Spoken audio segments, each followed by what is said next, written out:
All right, all the way team. So this is a video for Safety 1 Homework 2. This is on page 137 of the Mod 2 notebook. So if you're following along, go ahead and refer to page 137 of the Mod 2 notebook. So this one is a little bit more difficult than Safety 1 Homework 1, which we did in the previous video, for a couple different reasons that we'll discuss here in a moment. So starting at the top, we're going to start by receiving the range safety card, which we have right here. I always like to have my highlighter and my pencil. I always like to do this in pencil because I can erase things and it doesn't look like a gut caribou whenever I try to scratch it out with like a pen or something. So we received the range safety card and we're going to go through and highlight and annotate a couple different things, okay? So first things first, requirement 1, compute pre-occupation low and high angle safety for the following range safety card. We're going to go ahead and square this in. It's not already there, but we're going to solve for both 4 square and 6 square. Okay, we always solve for both 4 square and 6 square HE when we don't know which square weight of projectile we're going to be receiving. So most of the time when we do pre-occupation safety, we use both 4 and 6 square. Okay, coming down, we're at firing point 15, impact areas west range, weapon, M797 Alpha 2. So that's going to send off a red flag in my mind saying that if I'm shooting something other than 1 Lima, I'm probably going to have a muzzle velocity correction, which we're going to review here in a moment.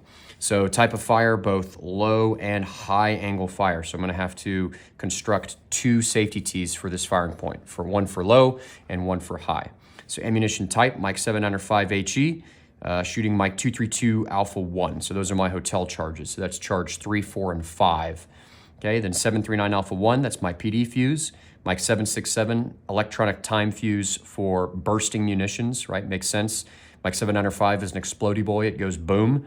So the Mike 767 goes with the 795, not the Mike 762. And then finally, I have the Mike 732 Alpha 2 VT fuse. Remember, the Alpha 2 means that this VT fuse can only be set to even seconds, whereas the 732 regular can be set to whole seconds, okay? So firing data. So my left limit is 5240 mils. My overall right limit is 5940 mils. So this is where I like to stop. I like to go ahead and calculate what my azimuth of fire needs to be. So let's see here. So left limit is 5240 plus right limit of 5940 gives me 11180. Divide that by 2 gives me 5590, and we always express azimuth of lay to the nearest 100 mils. So 5590 expresses to 600 mils is my azimuth of lay for this firing point. So I'm going to go ahead and highlight that. So let's just get that out of the way. Okay, so 600. All right, so below that, to establish min time fuse or VT, apply plus 5.5 seconds to low angle PD min range. This applies to every range safety card we ever do, so that's no news there. So low angle minimum range, 8,500 meters. So the min range is 8,500 meters.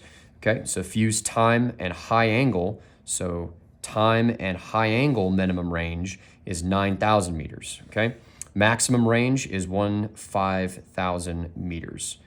So bingo off, that's 15,000 meters or 15 kilometers.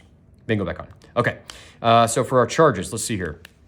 So our low angle minimum charge, our max charge, and our fuse time and high angle max charge are all the same. It's all 3 hotel for Mike 232 Alpha 1.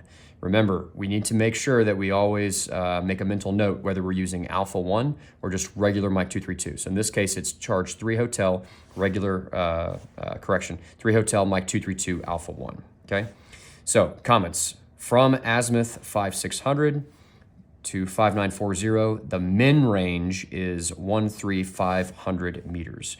Okay, so from azimuth 5600 to 5940, that means we're going to have a minimum range dogleg. So kind of the opposite of what we saw in homework 1. Okay, so survey data. Let's see here. Firing point 15, that's our MGRS grid. Don't really care right now. That's our UTM grid. Don't really care right now. But this is super important, right? This is the altitude of the firing point because that's where we use our battery altitude to calculate our VI and our sight. So special instructions, it has stuff for illumination, which you don't care about, uncleared ammunition, et cetera, will not be used unless clearance is given by range control. Okay, no crap. All right, so now that we're done with that, let's go ahead and identify which altitudes we're gonna be using at which particular range using the min-max rule. So let's see, first and foremost, we've got 8,500. So 8,500 is a minimum range, so I need to use the maximum altitude. So at 8,500, max altitude is 395. Okay, so range 9,000. Range 9,000 is a minimum range, so I need to use the maximum altitude of 400. Range 13500. 13500 is a minimum range, so I need to be using the max altitude of 435. And at range 15,000, that is a maximum range, so I need to use the minimum altitude. Okay, so now that I have my altitudes identified, I'm done receiving my range safety card, and I can move on to constructing my my basic safety diagram. Okay, now that we've identified everything on our range safety card, let's move into constructing our basic safety diagram. So our basic safety diagram is going to be conducted up here. So let's go ahead and fill in our admin data first. So location is firing point 15, located at 3471, 3391. Altitude is 390. Shooting charge 3. I'm going to annotate alpha 1 right there because we're shooting 232 alpha 1, right? So fuse, PD, time, and VT. And we said our azimuth of lay that we calculated was 5,600. As soon as I record that there, I'm just going to pop that down here to the middle of my diagram. Okay? Azimuth of lay is 5,600. All right, now that we have that, let's go ahead and create our left and right limits first. Because I know I have a minimum range dog leg, I'm just going to go ahead and do that first. So let's see here, from azimuth 5,600 to 5,940, min range is 13,500. So 5,600, so that's actually right there on the azimuth of lay. And let's see here, remembering my Rawls rule for azimuth, right? So from 5,600 to 5,940, the min range is 13,500, which is going to be it's going to be further away than my overall min range of 8,500. Okay, so that's going to be there. So that's going to look something kind of like this. Probably something like that. Okay.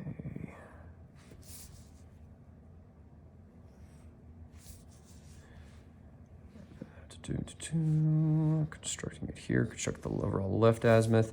And then I only have one maximum range overall, so I can just connect my far left and my far right azimuth limits. Okay, so my box is going to look something like this, so let's go ahead and label this now. So I always like to start from left to right. So starting at the far left, this is azimuth, what do we say, 5240. Okay, and we know we're about to convert that to deflection, so I'll just go ahead and label that there. Let's see. After that, we have our azimuth of lay here, right? Our dog leg, 5,600, so azimuth 5,600, which we're going to convert to deflection here in a moment. And here on the far right, my overall right limit is azimuth 5,940. Okay, so now let's look at our ranges. So my overall minimum range, let's see here, low angle minimum range is 8,500 meters. Range 8,500, and max altitude there is, let's see here, 395. Okay, next I have my, where's my min time? Here we go. Fuse time minimum range is 9,000 meters. Okay, so this is where this gets a little bit tricky, right? Because the min time range line actually falls short of the dog leg min range line of 13,500, right? I'll go ahead and label these, and then we'll discuss that further. But we said that fuse time min range was 9,000. We said that this min range line was, where is it? 13,500. because it's a min range line, it gets a max altitude of 435. All right, and then I have my overall maximum range of 5,000.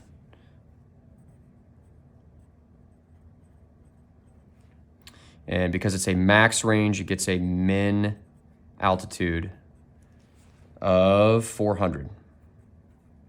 Okay, so again, coming back to this real quick. So the fuse time min range line is at 9,000 meters, right? But this minimum range dogleg is at 1,500 meters, meaning that the overall fuse time range line falls below that. So what that means is that I'm going to be able to use this range line to calculate my min time fuse setting for this half of my safety box. But for this half, right, if I was to calculate the min time fuse setting on this half of the safety box at range 9,000, there runs the chance that the fuse could function below the min range line out here. If I were to extend the overall fuse time range line out here like that, right? So what that tells me is that I'm going to have two minimum time fuse settings, both for my 4 square and both for my 6 square. So my safety T is probably going to have a lot of information on the left as well as the right below the deflection line here on my safety T. But we'll construct that here in a bit. For now, let's go ahead and start getting these azimuths converted into deflection, right? So I'm going to go ahead and draw my line. So starting at azimuth of lay 5,600, I'm going to go ahead and draw my line to the left. So I'm going to go left, right? What does it take to get from azimuth of lay 5,600 to azimuth 5,240? Let's see here, 5,600 minus 5,240. I always recommend you use a calculator for this because it's simple mistakes like this where we think we know how to do the math in our head, but we actually don't. That screws us, right? So left 360. Okay, so let's go ahead and do this one right here. Let's perform this step. So to the right, all right, what does it take to get from 5,600 to 5,940? So 5,940 minus 5,600. Remember, we always want to work in positive numbers here. Always work in positive numbers. Right 340. Okay, that's going to be that one there. And then we have this one down here. So this is where it'll get a little tricky, right? But what does it take to get from azimuth of lay 5,600 to azimuth 5,600? Left or right? 0. It's really 0, right? It's nothing left or right, so it's just going to be 0. So I know whatever deflection is associated with my azimuth of lay, which is always 3,200, right? Common deflection is always 3,200. That means that that's just going to be my deflection from my azimuth down here. Okay. All right, so talking in deflection, remember our Lars rule. Who invented deflection? Some German guy. His name is Lars. He was an asshole. So left add, so left 360. So I'm going to add 360 to 3,200, which gives me a left deflection of 3,560. And I know that I'm going to add drift here in a bit, so I'll just go ahead and set up that equation for when I'm going to need that. Okay. Next, remembering Lars, so right subtract. So let's see here, 3,200 minus right 340. So minus 340 gives me a deflection of 2,860. I know that I'm going to be adding my drift here in a bit, so I'll just go ahead and record that there. Let's go and record where we're going to add our drift down here as well. Okay. So what you can do as a sanity check here is I know because deflection and azimuth are pretty much backwards, right? As I move from left to right with my azimuth, I can see that it's getting larger, right? So 5,240, 5,600, 5,940. Deflection is just the opposite. It should be getting smaller as I move left to right, right? So I see deflection 3,560, deflection 3,200, and deflection 2,860. So that's a little sanity check to make sure that I'm doing my math correctly, and making sure that I'm applying these lefts and these rights correctly to the deflections, okay? So now that I have my basic safety diagram constructed, I can go ahead and start filling out my safety computation worksheet, right? So we're just going to go ahead and set the range safety card to the side for the moment. We may come back to that later. So first things first, let's start filling in our admin data, right? So charge is going to be 3 hotel, specifically Mike 232 Alpha 1, super important, right? Shell is HE, fuse PD time VT. Projectile family is Mike 795, which means we're going to be in the Alpha Romeo 2, specifically part 1 of the Alpha Romeo 2 for 795, okay? Now, remember whenever we identified on the range safety card that we're a 777 shooting charge 3 hotel Mike 232 Alpha 1, right? So what I need to do is I need to refer to my Alpha Romeo 2, and you probably should have this tab by now, but I'm going to check my Roman numeral page 9, and I'm going to see if I have any muzzle velocity corrections for charge 3 with Mike 232 Alpha 1, which it turns out I do, right? I have a positive 2.0 meter per second change in muzzle velocity, right? Because the TFT is based off of the Paladin weapon system. So if I'm shooting the 777, I have to account for that positive 2.0 meters per second muzzle velocity change, right? So positive 2 is what it's going to be. So, and that's going to apply to every single range that I calculate, right? And I've got a total of 1, 2, 3, 4 ranges that I have to account for. So starting at our min range and working up. So diagram range 8500, right? Shooting charge 3, specifically Alpha 1. We're shooting that for all of them, so I'm just going to draw a line down, right? The standard, the non-standard condition is positive 2.0 meters per second. That applies to all ranges, minus the standard condition. What is the standard condition? What is the Paladin standard condition? The Paladin is 0 meters per second, right? I don't have to apply any sort of muzzle velocity correction for a Paladin shooting any charge because the Paladin is what the TFT is based off of, right? So looking at my change in standard, is that an increase or a decrease in my change from standard? So from standard to get to my non-standard, is it an increase or decrease? It's an increase, right? It is specifically an increase of 2.0 meters per second. And that applies to all these ranges, right? So let me go ahead and finish recording these. So next range is 9,000. It's my min fuse time range, followed by min range 13,500, followed by max range 15,000. Okay, so now I need to find my diagram range correction. Okay, so this is unique to each individual range. It's a function of range, right? So that means that I'm going to have to refer to table Fox in my TFT for this particular charge, okay? Now, before I turn to table Fox, I'm going to make sure that I'm referring to propelling charge Mike 232 Alpha 1, right? Not 232, but 232 Alpha 1. So let's see here. Let's refer to table Fox. Okay, what is our first range? Our first range here is 8,500. So let's find range 8,500. Okay, looks like I'm on page 361 or 360 and 361 of my Alfa Romeo 2. So at range 8,500, let's make sure I'm in low angle right above the Rockstar line. I can look at the elevation as a sanity check. Elevation is below 800 mils, which tells me I'm in low angle, so that's good to go. So I'm going to look either at column 10 or column 11 for my muzzle velocity correction for every meter per second, okay? So I'm at range 8,500. Now, I see I have two separate columns. I have column 10, which is a decrease, and column 11, which is an increase, right? And what did we say that we had? We said that we had an increase of 2.0 meters per second, right? So I'm going to look at the increase column. So increase column, the value at range 8,500 is negative 19.8. So I'm just going to transfer that over here, okay? So negative 19.8. Let's go ahead and extract the other ones here. So at range, what's my next one? Range 9,000. So at range 9,000, I look over here to the increase column, here in column 11. I see I have negative 20.4. Okay, range 13,500. Probably gonna have to turn the page. Yep, 13,500. Again, we're still in increase, and I have a correction of negative 25.0 meters.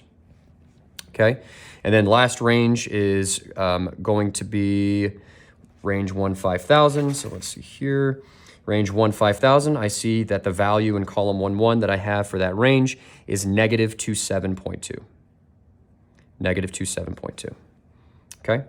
And this is specifically meters, right? What this is saying is that basically because the round is going faster at 2.0 meters per second, we actually have to aim a little bit shorter of that range line that we're aiming for in order for the round to achieve the desired point of impact, right? So it says at diagram range 8500, we actually have to aim about 19.8 meters short for every 1.0 meter per second faster the projectile is going.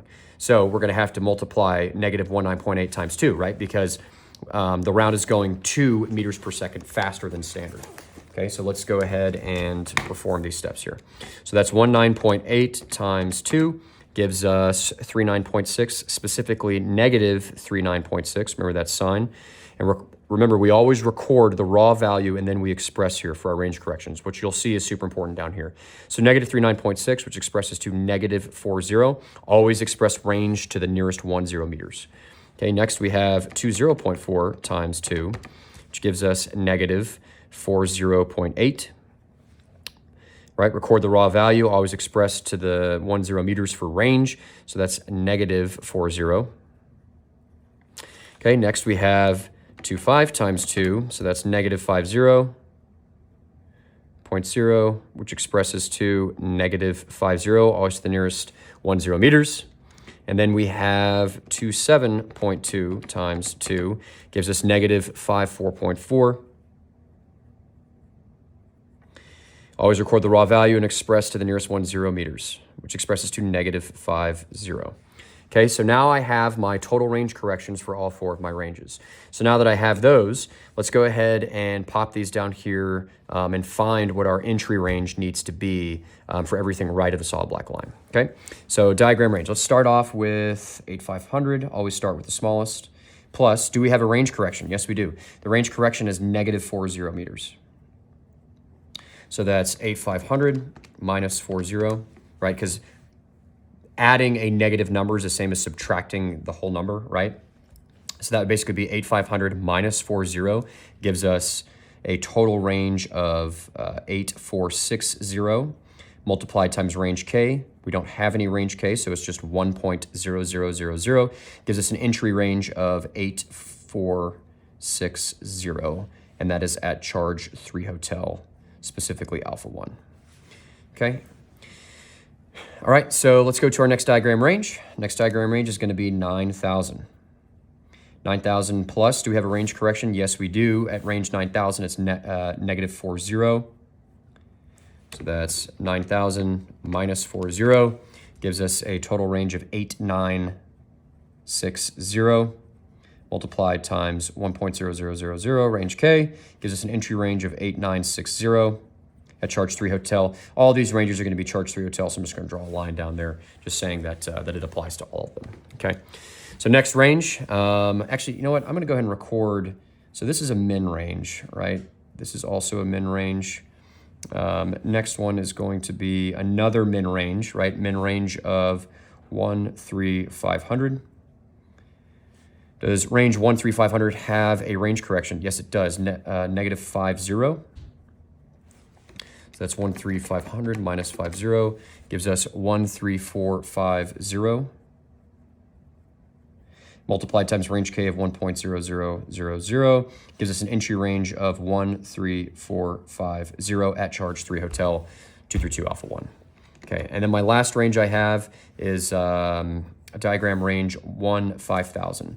So that is a max range, right? Max range of 5000 plus. Is there a range correction? Yes, there is. Minus 50. So 5000 minus 50 gives us a total range of 14950 multiplied times range K of 1.0000 gives us 14950 as our entry range at charge 3 hotel Mike 232 Alpha 1. Okay. And I like to label these diagram ranges for reasons that you'll see once we get over here. Okay. So now that we have that, we can go ahead and start finding our site. So let's start at diagram range 8500. So first things first, we need to find our VI. I look up here, I see that I need to make sure I'm using diagram range for site, right? Because it's left of the solid black line. So use diagram range left of the solid black line. So my VI, what's my equation for VI? It's target minus battery, right? In this case, the target is the range, the altitude at that particular range. So at range 8500, the altitude that we recorded was 395 minus the battery altitude of 390, which gives us a VI of positive 5. Remember, VI always needs a sign, whether it's positive or negative, because that's going to affect our site, right? Okay, now that I have my VI, I can go ahead and extract my graphical site table, and I need to make sure that I'm using the correct insert, right? Because we have two of these. We have one that has mic 231 on one side and regular mic 232 on the other side. And then we have this one, which has 7 Romeo and 8 Sierra on one side. And on the other side, it has charge 3 and 4 for charge mic 232 alpha 1. So we want to make sure that we're using the alpha 1, right? Because if we're using the regular mic 232, we're going to be wrong, right? So I'm going to make sure if I'm using charge 3 hotel, mic 232 alpha 1, that I have the correct insert, that I have the correct stick. So I'm going to go ahead and insert that into my GST. All right, let's go ahead and start finding our site. So we set our VI for diagram range 8500 was 5. So go ahead and set off VI of 5. I'm shooting charge 3 with diagram range of 8500 at target above gun. Let's see here, target above gun because my VI is positive, right? Oh, that's super simple. 8500. Okay, 8500. Let's go ahead and extract your 3 numbers. Let's see here. My 3 numbers look like 615. Okay, so 3 numbers are 615. Place the decimal to make it as large as possible without surpassing the value of the VI. So that'd be 0.6. So it'd be 0.615. So 0.615 expresses to site of positive 1. Okay. So after we have that, let's go ahead and find site for min range 9000. So at 9000, oh wait, actually, that's my min fuse time range. I don't need to calculate site for that, right? Because the only reason I have this line is to calculate my min time fuse setting. I don't need that. So I'm just going to go ahead and skip that. I don't need it. I'm just going to draw a line to annotate I don't need it. Okay, so now let's find the VI and site for min range 13500. So VI for min range 13500, so target minus battery, so that's 435 minus battery altitude of 390. It gives us a VI of positive 45. Okay. Now let's go ahead and extract our GST. Set it off on VI 45 and 3 hotel, target above gun, diagram range 13500. 13500. Okay. Okay, so now that I have that, I need to go and extract 3 numbers. So it looks like 3 numbers from a martini glass are 463. 463. Now, because I'm at range above 10,000, there's a specific thing I have to do using the GST, right? So let me go ahead and set this aside and extract these right here. So remember, for ranges over 10,000, we have to use rough math, right? So rough math is VI over range in thousands, and then we place the decimal where it creates a value as small as possible, but larger than the rough math. Okay, so let's work that out together. Okay, so we said that this was at range 13500. I'll just go ahead and put parentheses site. Okay, so 3 numbers that we extracted were 463. Okay, 463. So now the rough math, because we're at range over 10,000, right? Because we're at 13500. So the rough math is equal to VI. So what did we say our VI was? Our VI was positive 45. VI over range in thousands, so 13.5. Okay, so 45 divided by 13.5 gives us 3.333, repeating, of course. 3.33. Okay, now we have to place the decimal where it creates a value as small as possible, but larger than the rough math. Okay, let's see here, 463, that's not as small as possible. 46.3, nope, still not. 4.63, could be. But if I put the decimal here, it would be, this number, 0.463, would be smaller than the rough math. So it needs to be 4.63. So that's going to be 4.63 is my site. But we know that always expresses to 5 and then give it the same sign as the VI, which is positive. So that means my site for range 13500 is positive 5 using the rough math rule. Okay, and I'm probably going to need to do the same thing for max range 5000. I know for a fact that I will, right? Okay, so let's go ahead and do that. So at range 5000, we have altitude 400 minus battery of 390 gives us a VI of positive 10. Okay, VI of positive 10. Extract my GST. It's going to be way down here. All right, where is charge 3, target above gun, because we have a positive VI at range 5000. Oh, there it is. It's the last listed range on the GST. So that's good, because remember, if we have ranges that are listed, if we have ranges that are not on the GST, if they're either beyond the last listed range or below the first listed range, we have to solve manually, right? But because it's listed, we can go ahead and use this. Okay, so now that I have my VI and my range at charge 3, target above gun set off, I look over here and I extract 3 numbers, 260. I'll call it 260. Okay, so let's go ahead, separate our work so we can stay organized. I'll just do it like this real quick. Okay, so at range, we said this was 5000.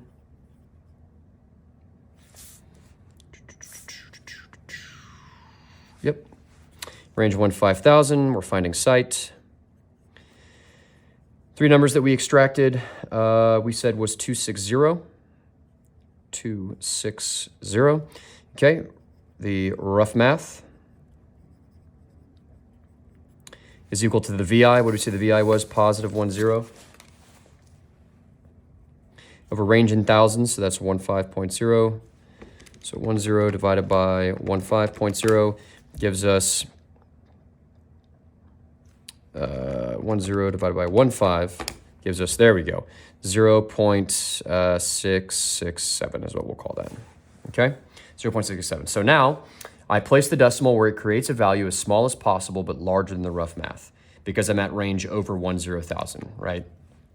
So 260.0 probably not going to work. 26.0, nope, I think I can go one more. 2.60, yep. I think 2.6 will work, but yep, because 0.260 would be smaller than the rough math. So what that's going to be is that's going to be 2.6, which expresses to 3, and then gives site the same sign as the VI because we're low angle, and that is positive. So my site is positive 3 for range 5000. So site is positive 3. Okay, now, something really important to point out here. So if you were to solve this manually, if you were to try to solve site manually at range 5000, you would go into your Alfa Romeo 2, and you'd eventually go into table golf to get your complementary site factor, right?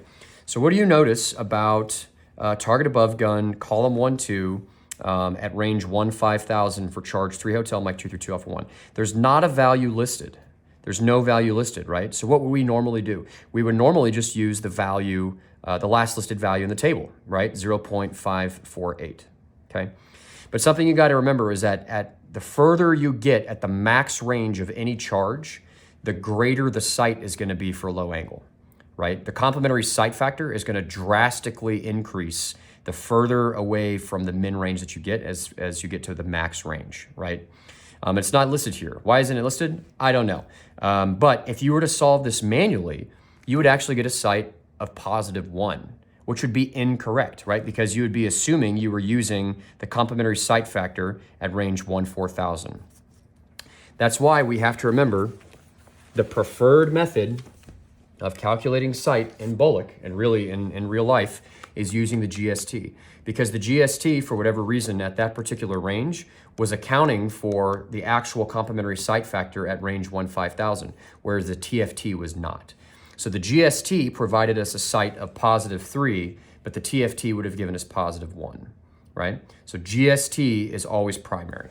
Okay, so now that we have that, we can move on to extracting and calculating all of our data right of the solid black line. If I'm gonna be right of the solid black line, what does that tell me I need to do?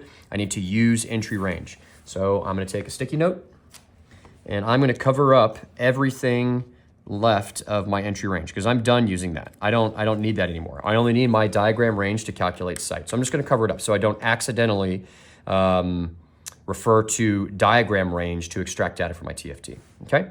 So first things first, let's get our elevation at entry range 8460. Okay, so refer to my TFT. Let's go to table Fox because that's where I extract my elevation from. Make sure I am below the rockstar line because I'm low angle. And we said that we are using entry range 8460, okay. Now, range 8460, let's see here, is that a listed value? No, it is not, which means I have to interpolate, right? So let's go ahead and get our scratch paper. Let's go ahead and organize my scratch work a little bit so I can refer back to it in case I screw up any of my arithmetic, okay? So let's see here, so 8460. So we're looking for elevation at range 8460, okay? So at 8460, it's not a listed range, but it falls between two listed ranges, which is 8400 and 8500, okay? And what are the corresponding elevations to those ranges, right? For 8400, we have 229.5. I don't know what it is for 8460, that's what I'm trying to solve for, right? But I do see it for 8500, which is 233.9. All right, so now that I have that, let's go ahead and set up our brackets, my little bracket and my big bracket. So little bracket, so what does it take to get from 8400 to 8460? It takes 60. What does it take to get from 8400 to 8500? It takes 100 meters. So that's 60 over 100 equals, all right, let's set up our brackets over here. So little bracket, I don't know what this is, right? So I'm gonna call that X. And then I have my big bracket. Let's figure this out real quick. So what does it take to get from 233.9 to 229.5? 233.9 minus 229.5. Remember, I always like dealing in positive numbers when interpolating.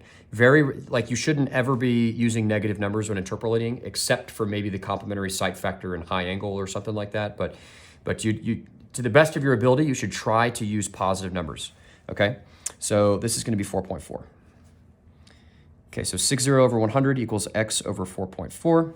So then we take 4.4, multiply that times 60, and divide by 100, which gives us 2.64 is the X. What do I do with the X? I express at the X. 2.64 expresses to the value that's listed that I'm trying to solve for, right, which is to the nearest 10th. So 2.64 expresses to 2.6, okay?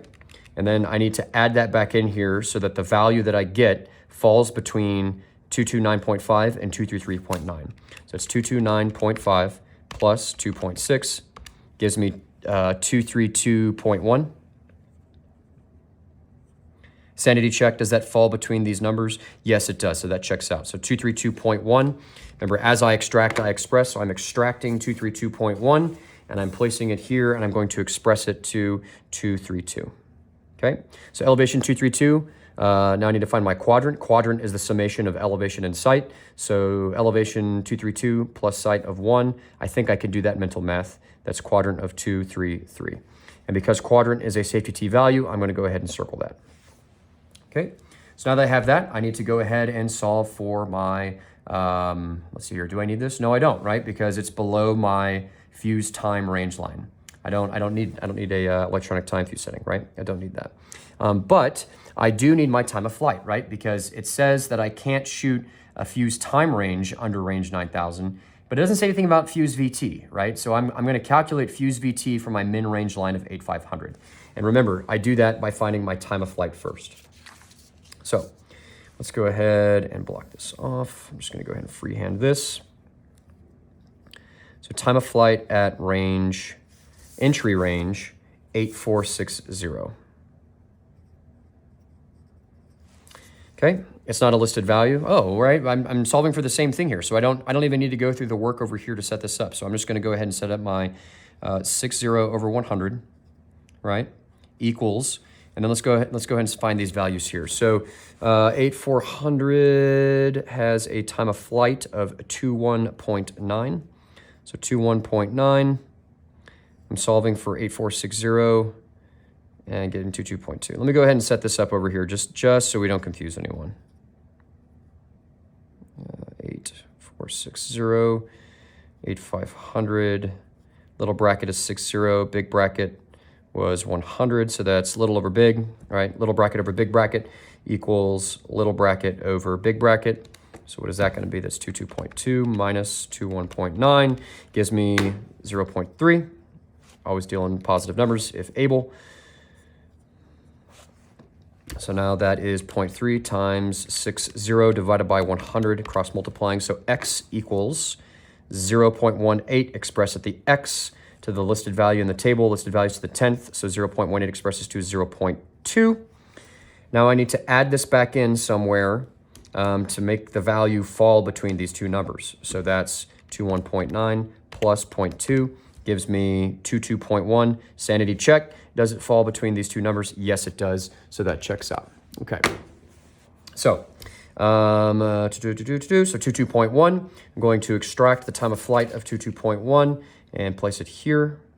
We always express time of flight here in safety to the nearest tenth of a second, right? So 22.1. Add my safety buffer of 5.5 for VT, which gives me 27.6. Then I express up to the next whole second, which is what? 28, but it's a VT fuse setting, so VT fuse setting always has 0.0 at the end, right? Okay, so now that I have that, I need to go ahead and find my drift at entry range 8460. So let's go ahead and find drift at entry range 8460.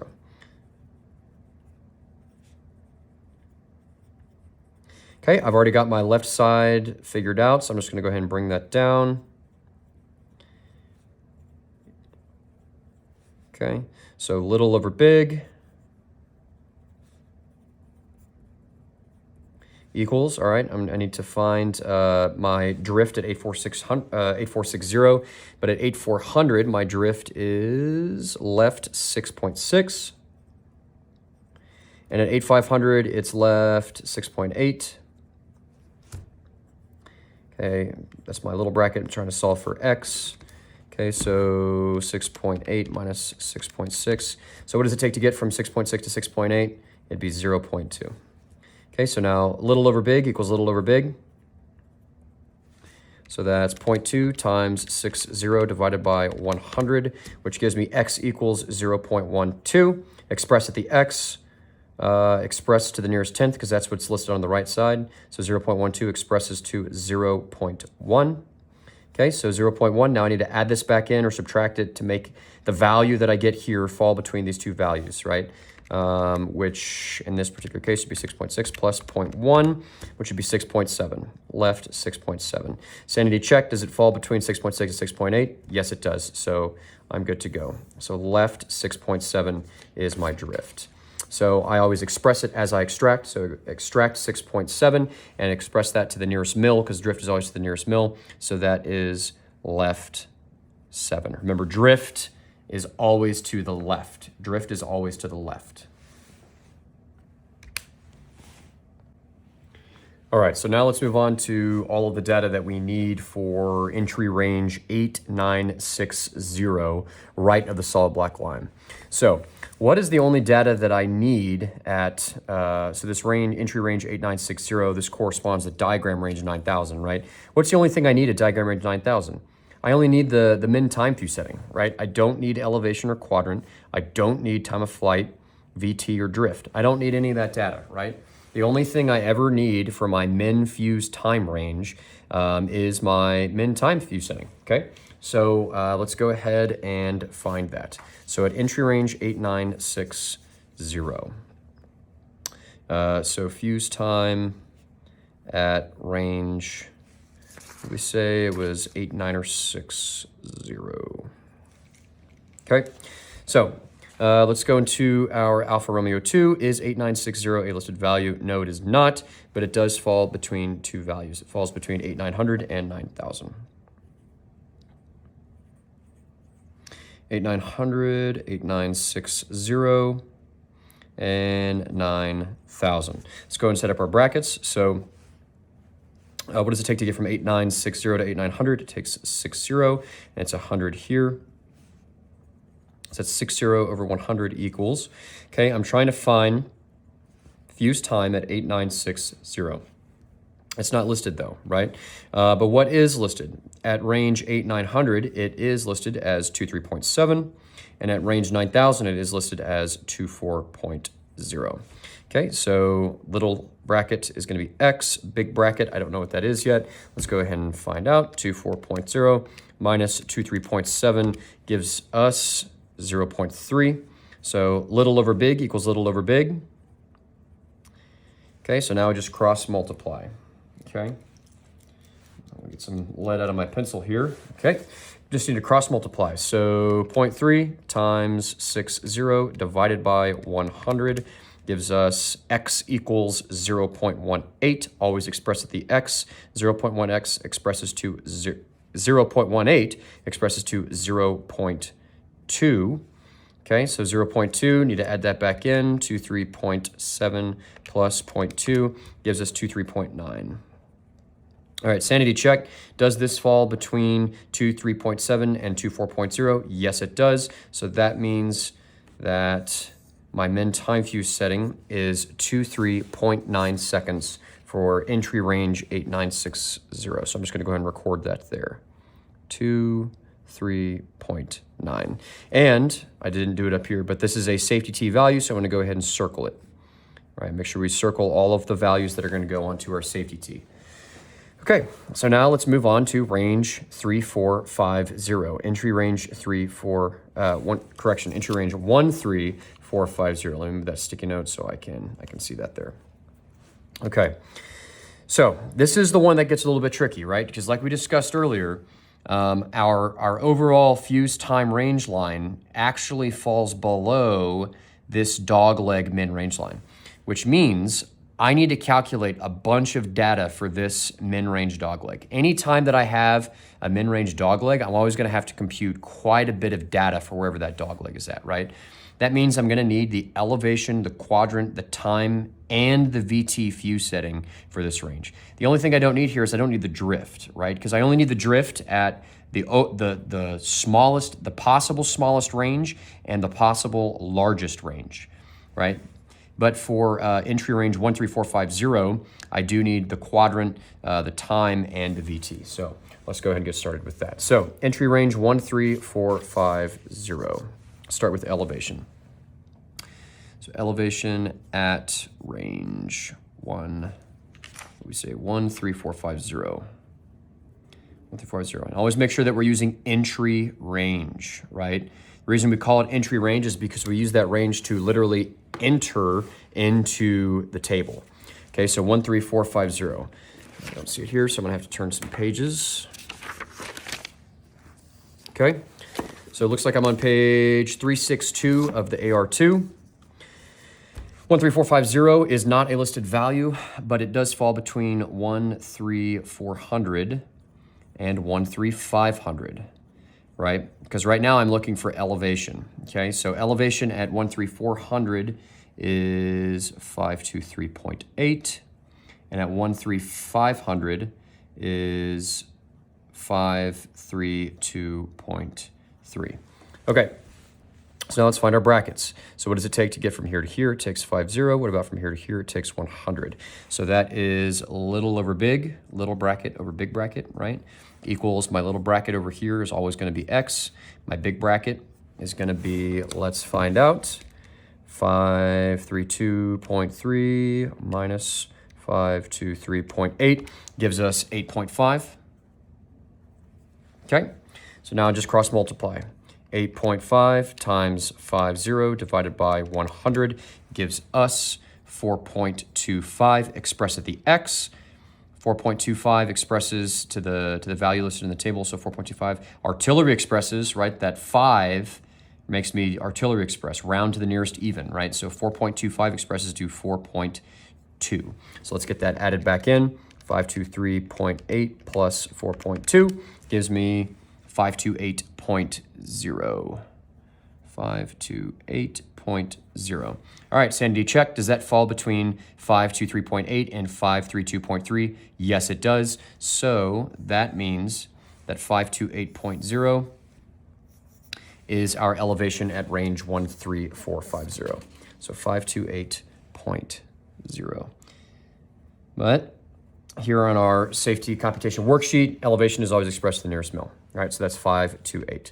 So 528 plus site of 5 gives me a quadrant of 533. It's a safety T value, so I'm going to go ahead and circle that. So quadrant of 533. Now I need to find my electronic time setting. So time at range 1340. Okay, let's go ahead and, 13450. There we go. 13450. Okay, falls between 13400 and 13500. And I know that this is going to be 50 and this is going to be 100. Little over big equals. All right, so let's see what our time fuse setting is at range 13400.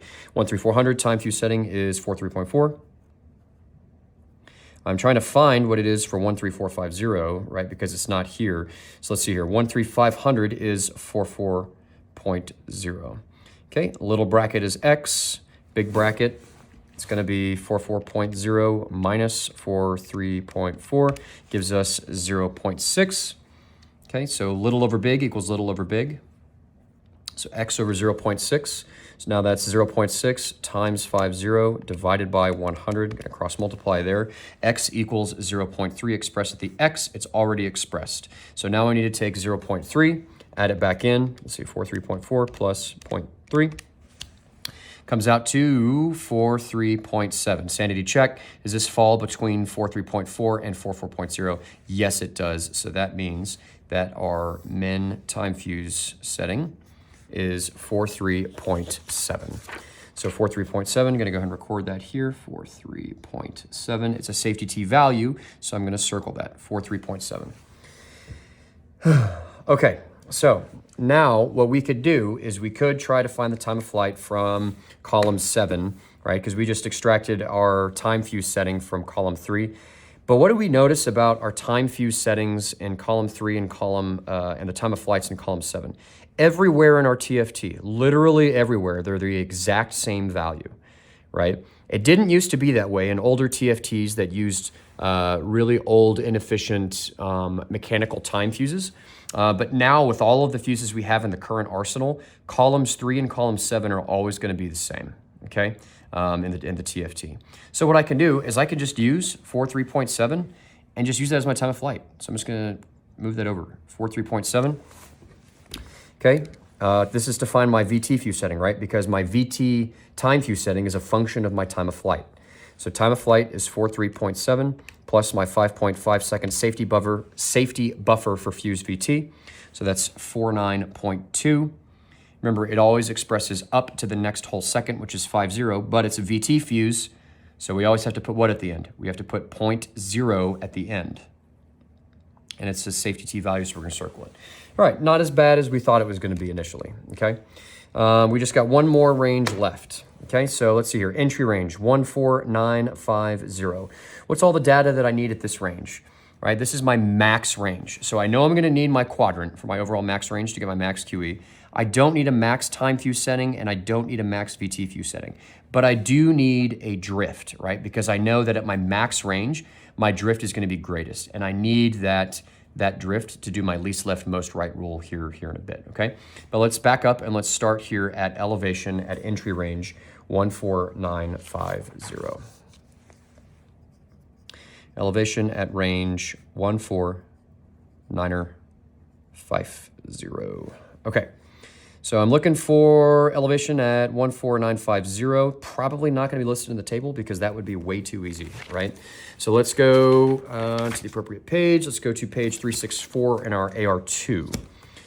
So let's see here. So it's not listed, but it does fall between 14900 and 15,000. Okay, so let's go and set up our brackets here. So it's 50 and 100. So little over big equals, okay, I'm trying to find elevation for 14950. I don't know what it is, but I do know my elevation for 14900, which is 699.5. And then my elevation at range 15,000, which is 722.0. Okay, set up our brackets. So little is always going to be x, big is 722.0 minus 699.5. Gives us 22.5. Okay, so 22.5. So little over big equals little over big. I don't know why I put my calculator away. I know I'm just gonna need it again. So 22.5 times 50 divided by 100 gives us 11.25. I felt my finger slip a little bit. Let me just go and do that again. Let me just verify. 22.5 times 50 divided by 100 equals 11.25. Okay, good to go. Always make sure you're doing your math steps correctly, right? Because if you get this one step wrong, you're gonna get like 3 things wrong on your safety T or on your safety computation worksheet, right? Okay, so 11.25, this is x. What do we do with the x? We always express to the value that's listed in the column on the right, which is to the nearest tenth. So 11.25, remember that 5 is tricky. Artillery express, round to the nearest even, expresses to 11.2. Okay, so 11.2, let's add that back in. 699.5 plus 11.2 gives us 710.7 mils. Okay, sanity check, does that fall between these two listed values? Yes, it does. So that means that my elevation at range 14950 is 710.7. I'm going to express it as I extract it. When I put it down here, it's going to express to 711 mils for elevation. Okay, now I need quadrant though, right? Quadrant is the summation of elevation and sight. So elevation is 711 plus 3 is 714. Okay, so quadrant is 714. It's a safety T value, so I'm gonna go ahead and circle that. All right, last thing I need for my last range is my drift, okay? So drift at range 14950. So 14950. I already have this set up from up here, right? 14900 to 15,000. 50 and 100. So that's 50 over 100 equals x over, well, we know it's going to be x, right? Because my little bracket is always x. So you'll find that the more that you do interpolation like this, like the faster you're going to get at it. And about half of you will be able to do it really without having to put any work on the paper. But I always encourage you to put it on the paper. Show your work. Okay, so 14900 drift is 24.8. I know it's going to be left, right? It's going to be left 24.8. And then drift at range 15,000 is 26.1. Okay, so let's find our brackets. 26.1 minus 24.8 gives me 1.3. Little over big equals little over big. Now I need to cross multiply. 1.3 times 50 divided by 100. X equals 0.65. Express at the x. 0.65, how do I express that? I express it to the listed value here on the right side, which is the nearest tenth. So 0.65 expresses to, round to the nearest even, 0.6. Okay, so now let's add that back in. So 0.6 plus 24.8 gives me 25.4. Sanity check, does that fall between 24.8 and 26.1? Yes, it does. So that means that my drift at range 14950 is left 25.4. As I extract it, I'm going to express it. So that's going to go left 25. Okay, cool. So now I am done with all of my computations for these down here for 4 square, right? But let's go ahead and take these drifts and let's just go ahead and get them added into our basic safety diagram, okay? So remembering the rule, least left, most right. I always start with my deflections from the left, working my way right. So let's look here. So I'm going to put my pen or my pencil. It should be a pencil, right? If you're doing this in pen, that's bold, but should be a pencil. I'm going to put my pencil here on deflection 3560. Now, which side is open? Which side is away from the safety box. It's the left. The left side is wide open. Plenty of room on the left, right? Which means I'm going to apply least left. Remember, least left, most right. So I look over here, which one's the least? Left 7, that's the smallest value, that's the least. So left 7. So I take 3560 plus 7. Remember, left 7, who invented deflection? He's an asshole, his name is Lars, right? Left add, right subtract. So 3567 is my left deflection. That's the safety T value, so I'm gonna circle that. Okay, moving from left to right, next azimuth I have right here, or deflection rather, is deflection 3200. Now, which side is open? So put your pencil right here on the line, right? Right here on the line on deflection 3200. Which side of that deflection is open? Is it open to the right? Yeah, it looks like it's open to the right. Plenty of room on the right. If I go to the left, that's where the safety box is at, right? The safety box on the left, it's open to the right. It's open to the right, which means least left, most right. So the most right is left 25, right? That's what we got down here. So 3200, left add, so 3200 plus 25, because we're talking in deflection, right? 3, 2, 2, 5. And that is a safety T value, so I'm gonna circle that. Now my last one. So put my pencil here on the deflection 2860. Which side is open? Plenty of room on the right. Plenty of room on the right. So that means I'm going to go least left, most right. So that's left 2, 5. Okay, so left add, right subtract. FU Lars 2860 plus 25 gives us a deflection of 2885. Safety T value, so circle it. Okay, so now that I have all this, I can move on to my square weight corrections for 6 square. Okay, so now let's go ahead and solve for our square weight correction, right? Because whenever we first started, right, we were solving up here for 4 square lot alpha, right? So 4 square, which is like our main square weight, or our most common, our standard square weight for M795. We're gonna call that lot alpha, right? But now we need to solve for 6 square lot Bravo, okay? So we have to account for this other 2 squares, because we don't know which square weight we're getting when we get to the firing point, right? Because this is pre-occupation safety. So let's start off by bringing down all of our diagram ranges. So I know in the last safety video for homework 1, we talked about, or we discussed how a heavier square weight, we just need to worry about the min range lines, right? That's all we need to worry about. I know it's a little confusing, so we're gonna go ahead and record all of our diagram ranges, and then once we get to a certain point, I'm gonna show you a set of rules that we can use to determine whether or not we need to update specific ranges, okay? But let's just go ahead and start pulling these down. So diagram range, let's start at the smallest one, diagram range 8500. We said that was a min range line, right? So min range 8500. Next we had range 9000. Remember, these are our diagram ranges. So that was a min range, okay? Then we had range 13500. That was also a min range. That was our weird dog leg. And then we had range 15000, and that was our overall max range. That was our only max range, right? Okay, so we have our diagram ranges. We are shooting charge 3 hotel, specifically 232 alpha 1. That applies to everyone, right? So non-standard condition. What is the non-standard condition we're trying to solve for? We're trying to solve for 6 square. And that's for everybody, right? Minus our standard condition. What was our standard condition? We said the standard condition, or the standard square weight, is 4 square for HE projectiles. Okay, so 4 square, and that applies to everybody. All right, so now what is the change in standard? So to get from 4 to 6, what do we have to do? We have to increase the square weight by 2. So it's an increase of 2 squares. And that applies to all ranges. Okay?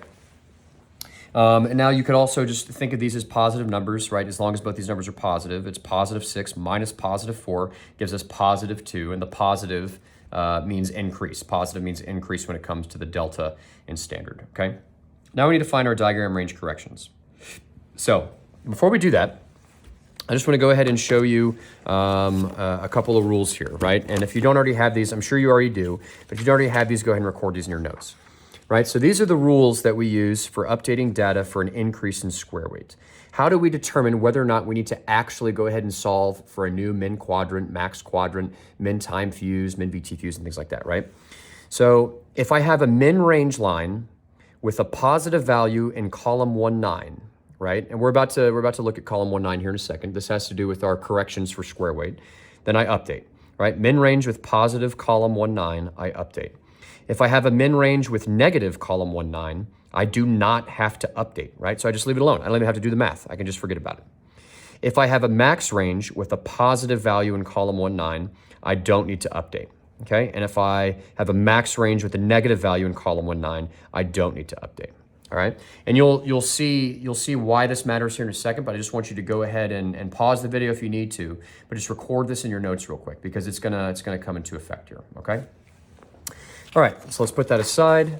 And let's start looking here at our diagram range corrections for our diagram ranges based off of 6 square, okay?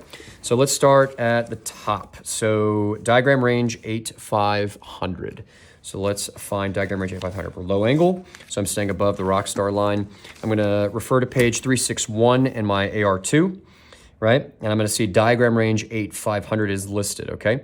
I look all the way over here to the right, and I extract data from column 1,9. Remember, this is the column we extract data from when we have an increase in square weight that we're trying to account for, right? Which in this case, for pre-occupation safety, we're always accounting for an increase of square weight. Almost always, if we don't know what the square weight is, right? If we're going from 4 square to 6 square. Okay, so column 1,9. So what this means, now this is positive 1,9 meters. This means that because the projectile is heavier, we have to aim almost 20 meters further in order to get the projectile to impact at the min range line of 8,500. We have to calculate data, or we have to aim at range 8,519 in order to get the projectile to land at range 8,500 for every square that is increased from standard, which in our case is 2, right? So we would take positive 1,9 is our diagram range correction, right?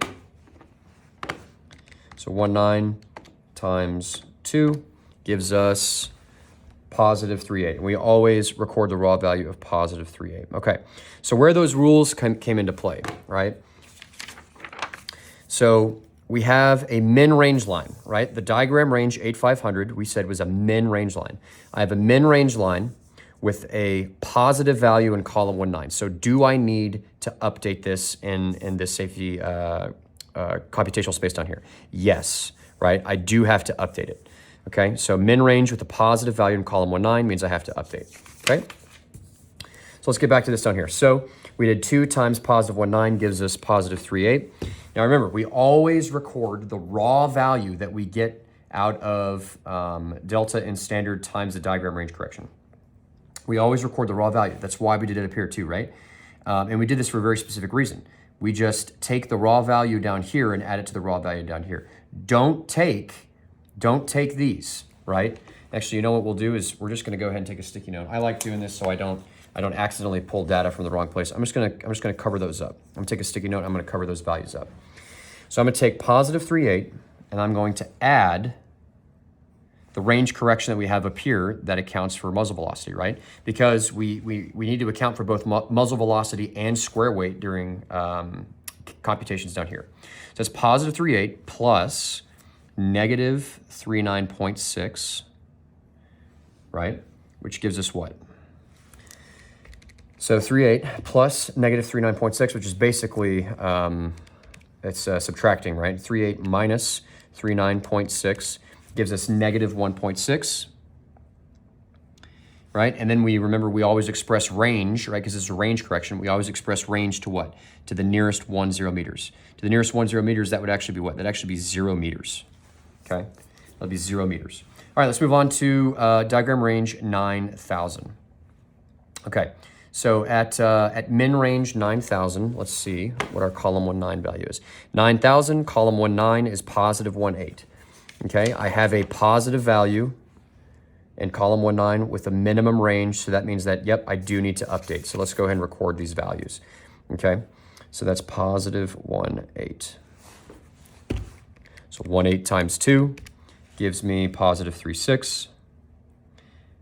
I need to add this range correction up here that we calculated earlier, plus negative 40.8 gives us what?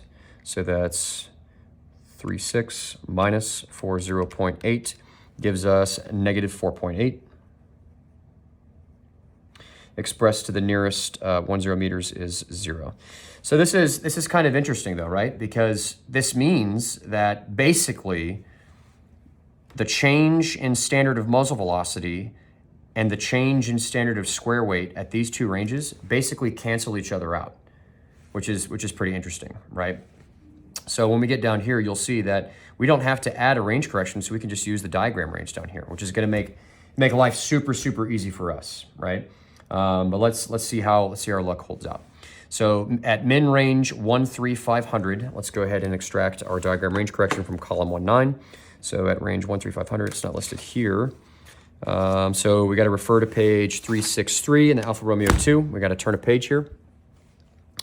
So at range, what did we say, 13500? We said column 19 was positive 10, okay? So look back to my rules here. Min range with the positive value in column 19, I have to update. Okay, shit, I guess I have to update it. So, so that's positive 10, but this is super easy math. 2 times 10 is positive 20. Then I add my previous range correction up here, negative 50.0. Gives me what? So 20 minus 50 gives me negative 30, which expresses to negative 30, to the nearest 10 meters, okay? All right, so now that I have that, let's go down to our max range. Max range of 1,500. Okay, so 1,500, let's find it here. Okay, so it's gonna be on page 365 of the AR2. So I'm at range 1,500. I look over at column 19. I have a positive value. So let me look at my rules. So max range. So I'm max range with a positive value in column 19. I don't have to update. Okay, so yep, I'm at max range, right? Because we said this was our max range of 1,500. I even labeled it down here. With a positive value in column 19, I don't have to update this. So you know what? I'm not even gonna bother with it. I'm not even gonna bother. Right? I must do that because I don't need to do it. And if you draw it out and try to understand the range corrections and stuff, it'll make a little bit more sense. But if you just follow these rules, you can't go wrong, okay? All right, so now that I have all this done, I can pop all this down here and start solving for my lot Bravo. All right, so diagram range. What do we say? No, I don't need you. I don't need any of this. Okay, so diagram range. Let's list them out. So diagram range 8500. We said this was a min range, right? 8500. Do I have a range correction? Yes, I do. With plus 0 gives me total range of 8500 times range K. Gives me entry range of 8500. Makes me super happy. At charge 3 hotel alpha 1. We know that all of these are going to be 3 hotel alpha 1. Okay. All right, what's my next range? Next range was my min range of 9,000. Do I have a range correction? I do. It's 0. So total range of 9,000. My life is going to be so easy here in a second. I don't have to interpolate. Equals entry range of 9,000. Okay. Next, I had another min range of 13500. Do I have a range correction? Yes, I do, of negative 30. Okay, so 13500 plus negative 30, which is basically minus 30, gives us 13470 times range K equals 13470. Okay, and I don't need my max range line of 15,000. All right. So let's look down here. I know that my site is a function of diagram range, so I don't need to recalculate all this stuff. I literally just have to pull it down. So VI is positive 5, site is plus 1. This is assume I did all this math up here correctly, right? At range 9,000, don't need it because I'm just going to need my time fuse setting. At range 13500, I have positive 4.5 for VI and a site of positive 5. Okay, so now I'm crossing my vertical black line, which means everything beyond here, I need to use entry range. So let's go ahead and grab a sticky note so I don't accidentally extract from my diagram range. So I'm extracting from, excuse me here, entry range. There we go, entry range. I'm extracting from entry range. Okay, so first things first, let's extract elevation at range 8500. So let's find range 8500. All right, range 8500, looks like I'm on page 360 of my AR2. At range 8500, elevation is 233.9. Well, but remember that elevation is always to the nearest mill. So 233.9 expresses 2234. This is pretty easy math. Quadrant is the summation of elevation and site. So 234 plus 1 gives me 235. That's a safety t-value, so I'm going to circle it. Okay. Next, I need my min time fuse setting. Let's see here. Nope, I don't need that. I don't need that here, right? I just need my time of flight. So my time of flight at entry range 8500 is 22.2. So 22.2 plus 5.5 gives me 27.7, right? 27.7 expresses up to the next whole second for VT, which is 2.8, and it's a VT time fuse, which means it always has to end in 0.0, okay? And I don't need to recalc drift, because drift, we just have to do it up here, okay? All right, so after I have that, let's go ahead and figure out what data I need at entry range 9000. So what did I need at 9000 up here? At the diagram range 9000. I just needed my electronic time fuse setting. I don't need any of this other data. Okay, so at range 9000, boom. What's my time fuse setting? 24.0. At range 9000, yep, 24.0. And that's a safety t-value, so I'm gonna circle it. I always forget to circle the freaking VT. There we go. Okay, after I have that, let's look at entry range 13470. What did I need for this associated range up here? I needed everything. Whatever I need up at the top, I also need down here at the bottom, right? I needed everything except drift for the diagram range 13500. So I need the same data, everything except the drift. But this breaks my heart a little bit because it's not to the nearest 100 meters, which means I'm gonna have to interpolate this data. Okay, so at entry range 13470, all right. Let's see here. Refer to page 362 in the AR2. Do your worst. Okay, let's find our scratch paper. All right, 13470, let's start with elevation. Elevation at range 13470. Yep. Okay, so trying to find elevation at 13470. Is 13470 a listed value? It probably is not, but it falls between 13400 and 13500. Okay, so let's go make our brackets. What does it take to get from 13400 to 13470? It takes 70. What does it take to get from 13400 to 13500? It takes 100. So now let's do little bracket over big bracket equals, and let's set up the other side of our equation. I'm trying to find elevation at 13470. I don't know what that is, but I do know what it is for 13400. It is 523.8. And at 13500, it is 532.3. Okay, set up our brackets over here. Little bracket is always X. What is my big bracket gonna be? 532.3 minus 523.8 gives us 8.5 is my big bracket. Okay, so little over big equals little over big. Now I need to cross multiply. So 8.5 multiplied times 70 divided by 100 gives me 5.95 expressed at the X. Express here the same that is listed in the table here on the right side. So that's to the nearest tenth, so 5.95 expresses to, ooh, this is a tricky one, right? Because the 5 is expressed to the nearest even, right? So that 5 actually turns that 9, bingo off, that 5 turns that 9 into a 10, right? So if it turns the 9 into a 10, that means that this rounds up to a 6. Okay, so that's 6.0 is what that's gonna end up being. Okay, that's a really tricky one. That's a really tricky one. Make sure you pay attention to stuff like this because I guarantee you, I mean, gunnery instructors are assholes, right? So we're gonna put this on the exam. This is gonna be on the exam. Things just like this that are gonna trip you up. So make sure that you pay close attention here, okay? So that's 6.0. So let's get that added back in. So 523.8 plus 6.0 gives us 529.8. All right, sanity check, does that fall between 523.8 and 532.3? Yes, it does. So now we're going to call that our elevation at entry range 13470. That's 529.8. As I extract it, I'm going to express it to the nearest mill. So that comes out to 530.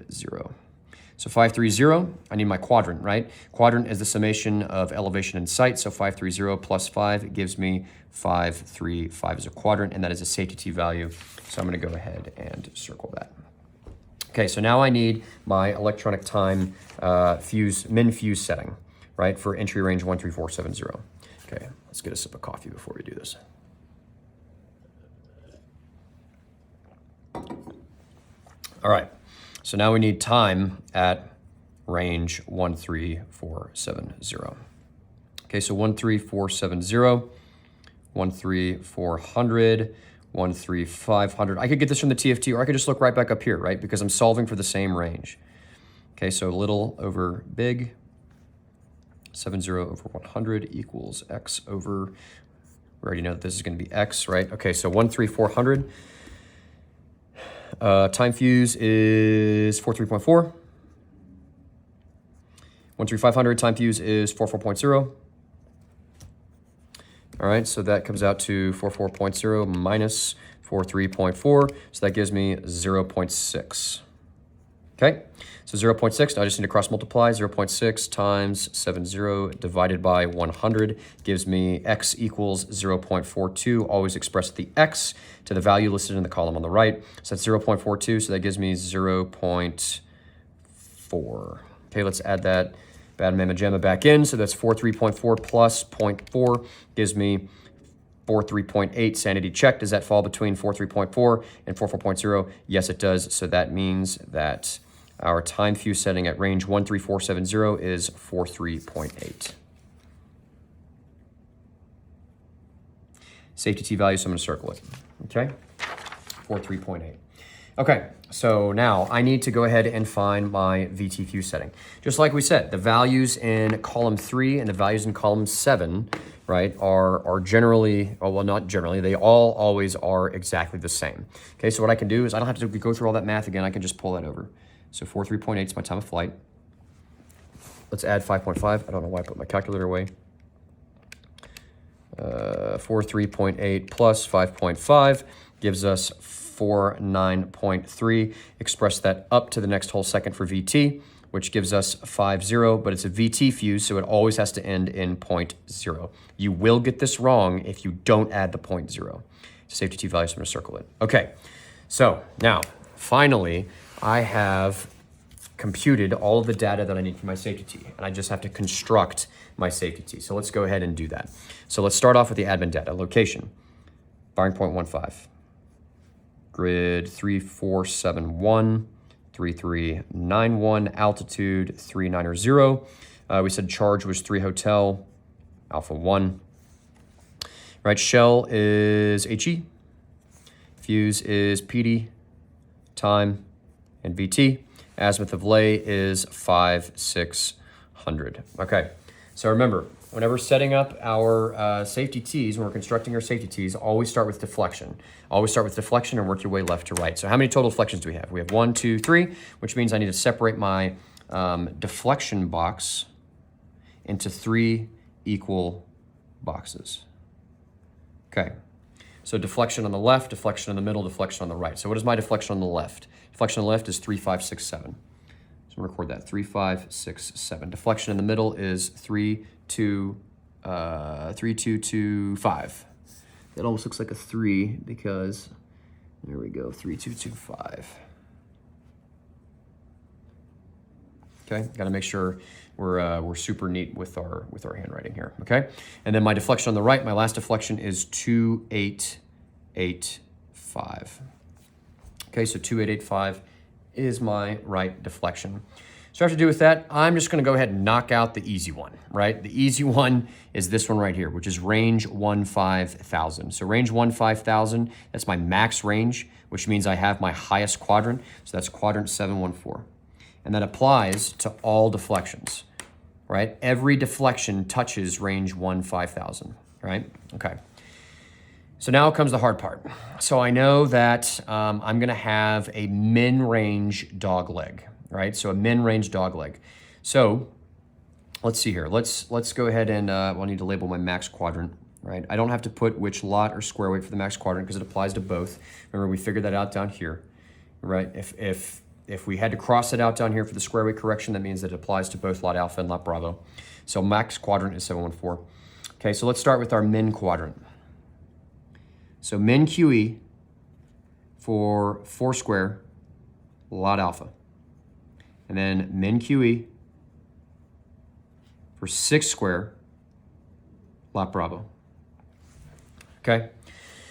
All right, min QE for 4 square lot alpha. So I look here on my safety T. I have deflection 3567 to deflection 3225. So what minimum quadrant or min range line for low angle falls between deflection 3567 and 3225? Between 3567 and 3225. It's range 8500. So at range 8500 for lot alpha, what is my min quadrant? Min quadrant is 233.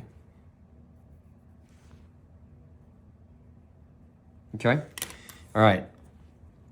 Now let's look here. Between 3225 and 2885 deflection, 3225 and 2885 deflection, which range has my min QE? It's min range 13500, right? That's my diagram range 13500. So 13500 for lot alpha, min quadrant is 533. Okay? And I can tell you right now that all this is just going to divide right down the middle. Anytime you have a min-range dogleg, it's all going to divide right down the middle. Anytime you have a max-range dogleg, it's going to divide all the way up the top, okay? All right, so next, min quadrant for 6 square lot bravo. So between deflection 3567 and deflection 3225, what is the min range there? Range 8500, okay? So range 8500, but this is for 6 square lot bravo, which is down here, right? 8500, quadrant is 235. Okay, and then what is my min range from 3225 to 2885?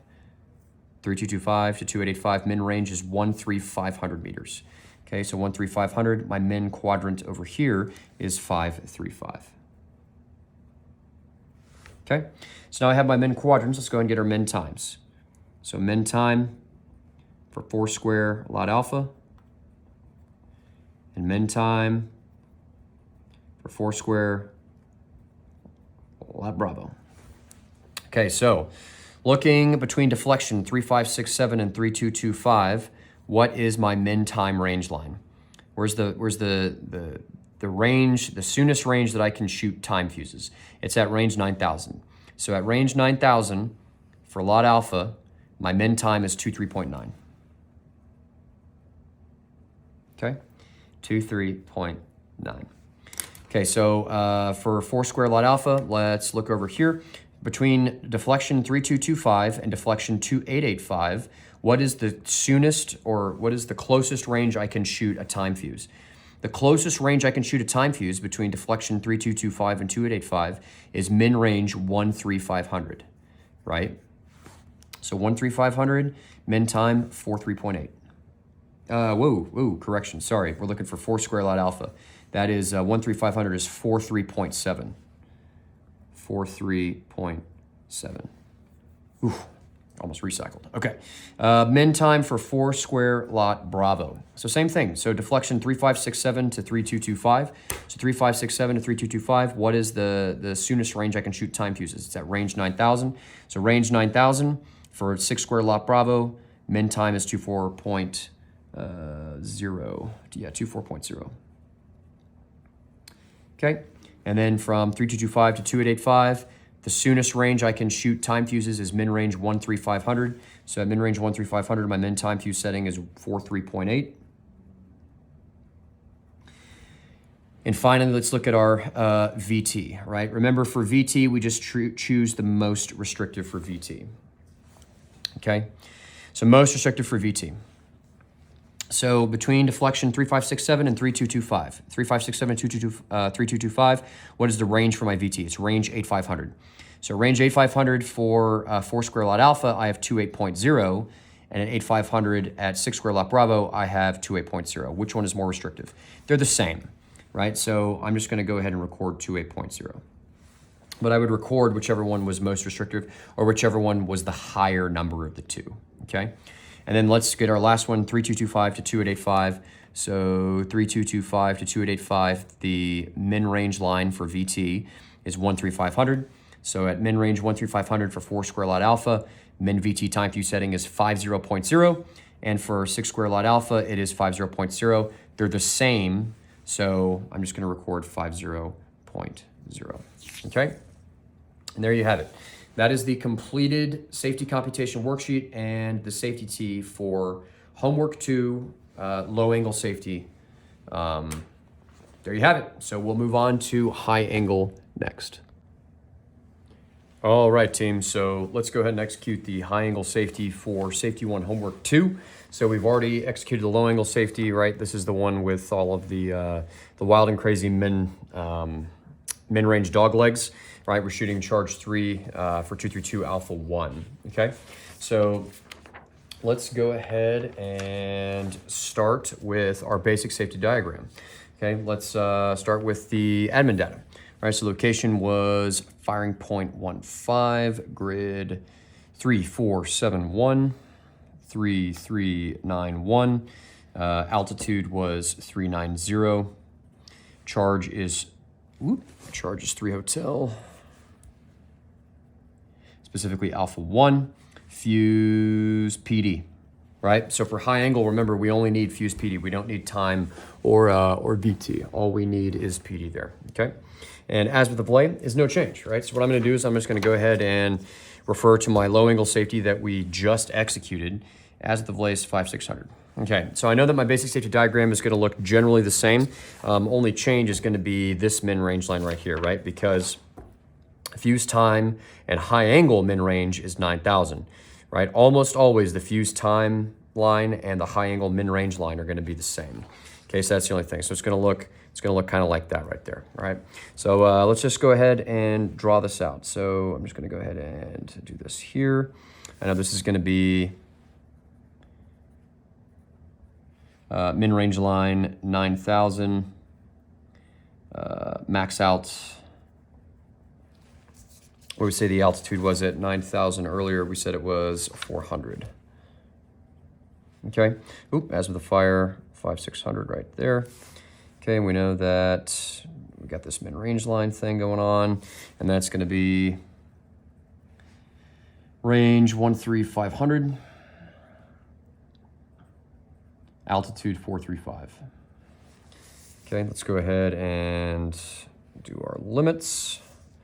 Left limit, right limit, and max range line. Not to scale, just give yourself plenty of room to work with, okay? And out here we had max range, 15,000, min altitude, 400. Okay, so leftmost limit, it was azimuth 5240. Just transfer over the deflection, right? We don't have to go through all that work again. Deflection 3560. And I know that we're gonna be finding some drift. Remember, high angle has hella drift, right? So we're gonna be finding that drift later. What do we have over here? We had azimuth 5940, deflection 2860. We gotta find our own high angle drift because high angle has hella drift, right? Then over here we had azimuth 5600, deflection 3200. I know I'm gonna have to add hella drift. Okay. All right, so now that I got that, that's pretty much all that we need to get started with our high angle safety, right? Let's just go ahead and move those to the side and let's just get started here. Okay, so let's start with the computational space. So go charge 3 hotel, specifically Mike 232 alpha 1, shell HE, fuse PD, projectile family Mike 795. I'm gonna be in the Alpha Romeo 2, just like I did in low angle. Okay, so diagram range. I only have 3 diagram ranges. Remember, we're shooting an M777 at charge 3 with 232 alpha 1, which means, and we did this in low angle, right?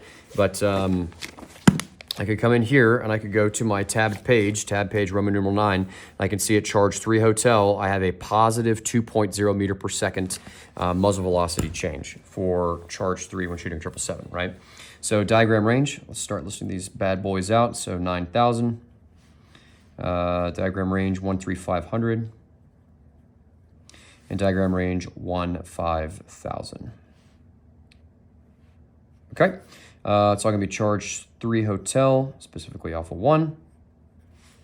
All right, non-standard condition. What is our non-standard condition? Same thing as our low angle, plus 2 meters per second, minus standard condition of 0 meters per second, gives us an increase in 2 meters per second for everybody, right?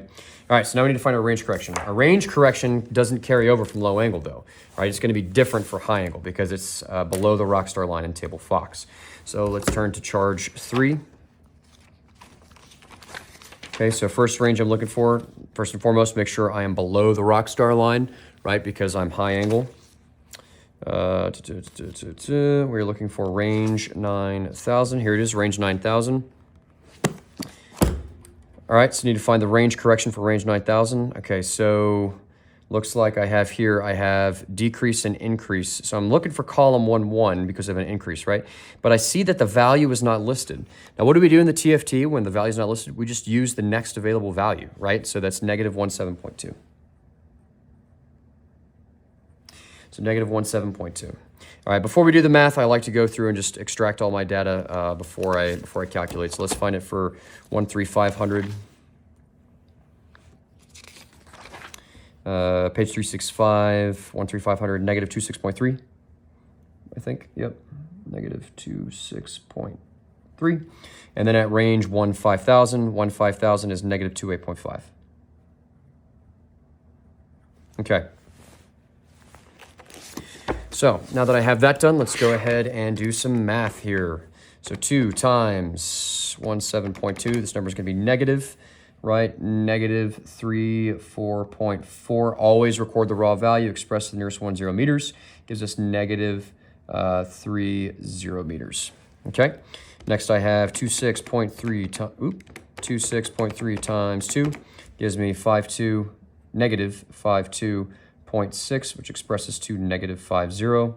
And then 2 times negative 28.5, which gives me negative 57.0, which expresses to negative 60. Okay, so negative 30, negative 50, negative 60 are my total range corrections just for the change in muzzle velocity, because we're shooting a 777 with charge 3, right? And remember, the range correction is different from high angle and low angle, okay? So first we need to solve for is 4 square lot alpha, and then later we will solve for 6 square lot bravo. Okay. All right. So over here, let's start bringing these down. So at min range 9,000 plus, do I have a range correction? Yes, I do. Negative 30. So 9,030 gives me total range of 8970 times range K. I know that range K is going to be the same for all three, so I'm just going to carry that down. Gives me an entry range of 8970 at charge 3 hotel for alpha 1. That's going to be the same, so I'm going to carry that down. Okay? So entry range of 8970. Next, I have another min range of 13500. Do I have a range correction? Yes, I do. Minus 50. Gives me a total range of 13450 multiplied times range K. Gives me entry range of 13450. Okay, 13450. And finally, I have my max range of 15,000. Do I have a range correction? Yes, I do. Negative 60. Put this out. 15,000 minus 60 gives me 14940 times range K is 14940. Okay, so now that I have that, I can start finding my high angle sight, everybody's favorite thing to do. Okay, so first things first, we need to go ahead and calculate our VI. VI is target altitude minus battery altitude, right? So for diagram range 9,000, remember, sight is a function of diagram range. It's to the left of the solid black line. So 400, altitude 400 minus 390 gives me a VI of positive 10. Let's just go ahead and find VIs for our other ranges while we're at it, okay? So range 13500 has an altitude of 435 minus the battery altitude of 390 gives us a VI of positive 45. Then our last one has an altitude of 400 minus battery altitude of 390 gives us a VI of positive 10. Okay, so those are our three VIs. All right, now that we have that, we can go ahead and start finding our angle of sight over 10 and our 10 mil sight factor. From here on out, I'm just gonna work them one line at a time. Okay, so first things first, let's go ahead and start working our high angle sight for range 9,000. Okay, so remember, angle of sight, so equation for angle of sight equals VI, which is positive 10 over range in thousands, which is 9.0 times 1.0186.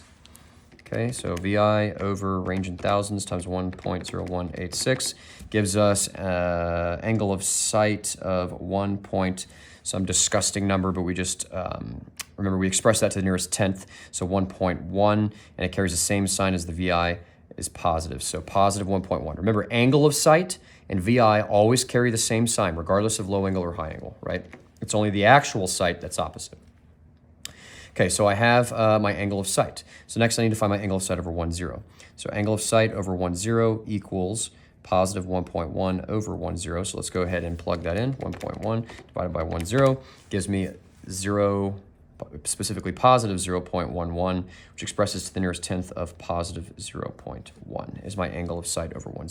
So positive 0.1. Okay, so now that we have that, let's find our 10 mil sight factor. So remember, anytime that I'm dealing with my 10 mil sight factor, I'm always going to refer to my cheat sheet, right? So for high angle sight, for my 10 mil sight factor, the 10 mil sight factor is determined using the following rules. For negative VI, use the left-hand column. For positive VI, use the right-hand column. We have a positive VI, so we're going to use the right-hand column. So follow step action drill below. If the 10 mil sight factor is listed on the high angle GFT, use that value. All right, so let's check it out. Let's see if it's on the high angle GFT. Hey team, so I actually got quite a few questions about this 10 mil sight factor for range 9,000 for high angles. So I'm splicing this video in here to help explain this a little bit better, okay? So we said, so we got our angle of sight over 10, which came out to positive 0.1. Okay, now we need to find our 10 mil sight factor. So I refer to my step action. I have a positive VI, so I use the right column. If the 10 mil sight factor is listed on the high angle GFT, use that value. Let's see if it is on the high angle GFT. So I'm going to set it off at range 9,000, ensuring I'm using the correct side of my high angle GFT for charge 3 hotel with Mike 232 Alpha 1, right? Okay, so let's set it off at range 9,000. Okay, so I have my high angle GFT set off at range 9,000. So I added something here. You should be able to read this. So on your high angle GFT, if it's not already annotated, just do it in pencil, or you can do it in a red Settler pen. But you'll see here that this red number 1, this represents negative 1.0, right? Each one of these tick marks to the left of it represent 1/10, with the one on the far left being 0.5.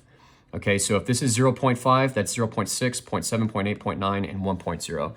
You all are the first ones to do the Alfa Romeo 2, so they're probably not annotated on your high angle GFT. So what I would do is just go ahead and annotate those there, right? So whenever I set off my range 9,000, I read down my manufacturer hairline and I see that it is closest to the value of negative 0.6. And so that is why my 10 mil sight factor for diagram range 9,000 is negative 0.6. So then to find my sight, I take my angle of sight over 10, which is 0.1 times 0.6. And that gives me 0.06, which expresses to 0, okay? 9,000 is 0. Okay, let's just go ahead and block that off right there. Okay, So now that we have that, let's go ahead and find our high angle site for range 1 through 500. Angle site for range 1 through 500. All right, let's start off with angle of sight. So angle of sight equals our VI, which is positive 4.5, divided by range in thousands, which is 13.5, times 1.0186. Okay, 4.5 divided by 13.5 times 1.0186. And that gives us 3 point some disgusting number, which expresses to 3.4. And remember that angle of sight always carries the same sign as the VI. So angle of sight is positive 3.4. So angle of sight over 10 equals positive 3.4 over 10, which gives us 3.4 divided by 10. It gives us positive 0.3, which expresses to positive, positive 0.34, which expresses to positive 0.3. So positive 0.3. Okay. So now that we have that, let's go ahead and find our 10 mil sight factor. So 10 mil sight factor, let's look at our step action. Okay, so it's a positive VI, right? Because our VI is positive 4.5. So if the 10 mil sight factor is listed on the high angle GFT, use that value. So let's try that first. So we are at range 1 through 500.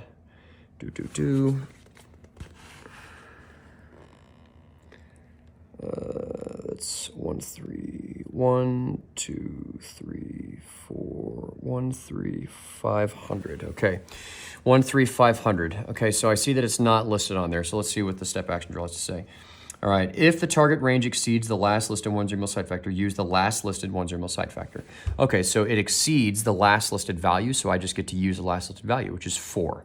Specifically negative 4.0, because the 10 mil sight factor is always negative 4.0.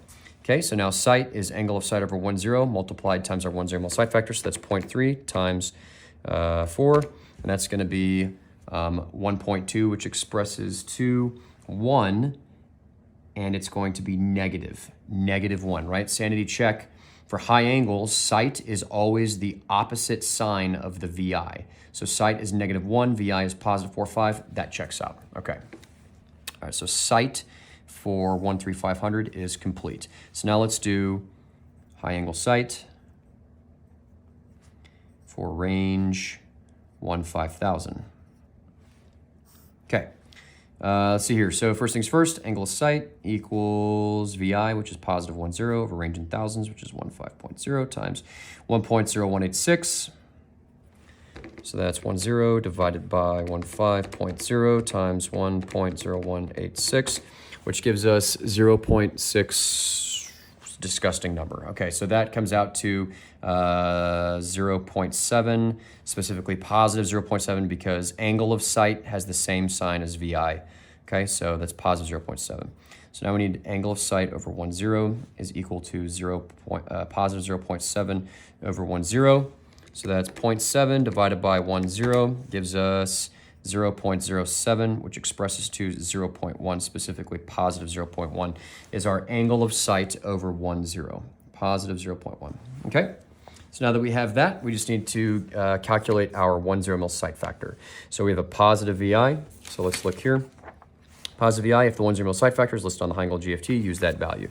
So at range 1 5,000. Range 1 5,000. Okay, so don't get confused, don't get tricked or confused here, right? Don't read off of this line and don't read off of this line. Okay, because this is for 5 hotel and this is for 4 hotel. We're still reading off of this right here, right? It's not lining up. It's not listed. The manufacturer hairline is not falling on the 10 mil sight factor. So let's see what this says. If the target range exceeds the last listed 10 mil sight factor value, use the last listed 10 mil sight factor value. Oh, too easy. Okay, so the last listed value is 4, just like the previous range. So we're just going to use negative 4.0 because the 10 mil sight factor is always negative. So 0.1 times 4 gives us 0.4, which expresses to 0. Cool. So now we have our sight for all of our diagram ranges. And now we're going to be crossing the thick vertical black line, which means everything to the right of here we need to use entry range. So I'm going to go ahead and grab a sticky note. I'm just going to block off everything to the left of entry range to make sure I don't accidentally use diagram range. Okay, so let me go ahead and organize this a little bit better. There we have it. Okay, so let's start with elevation. Elevation comes from table Fox, right? So let's look here. So elevation at entry range 8970. So let's go into our Alfa Romeo 2. Table Fox, make sure we are below the rockstar line, right? Below the rockstar line, entry range 8970.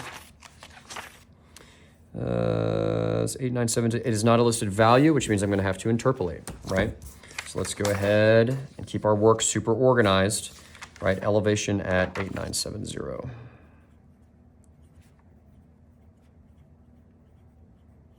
Okay. Organization is key to safety. 8970.